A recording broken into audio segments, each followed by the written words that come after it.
فریبا داوودی مهاجر، مشاور مرکز مطالعات و تحقیقات استراتژیک ریاست جمهوری، مشاور وزیر علوم، بولتن نویس ریاست جمهوری و مشاور وزیر ارشاد در دولت اصلاحات بود. بفرمایید مهمان ویژه داریم. سلام علیکم، خوش اومدید. خب خانم داوودی مهاجر، شما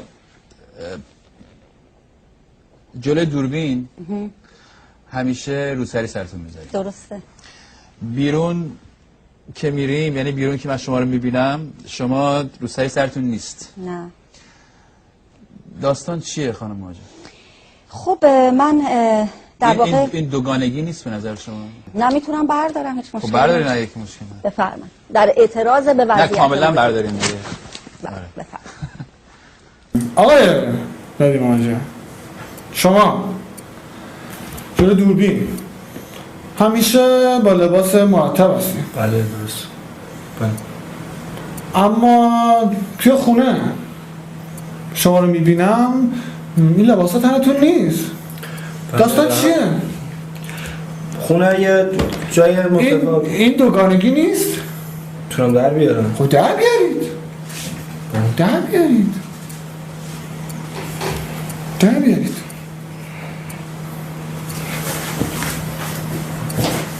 بله بفهم. کامل در بیارید. کامل.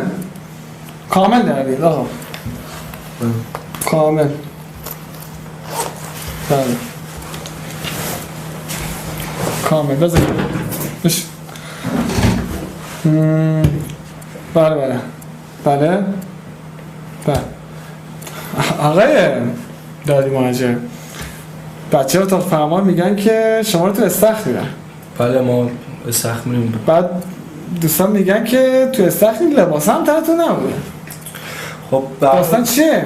استخر شما وقتش داستان چیه؟ یه شرط متفاوت. دوگانگی نیست؟ دوگانگی آقا؟ میتونم در بیارم. خب در بیارید. در بیارید بینندگان، در بیارید. بله.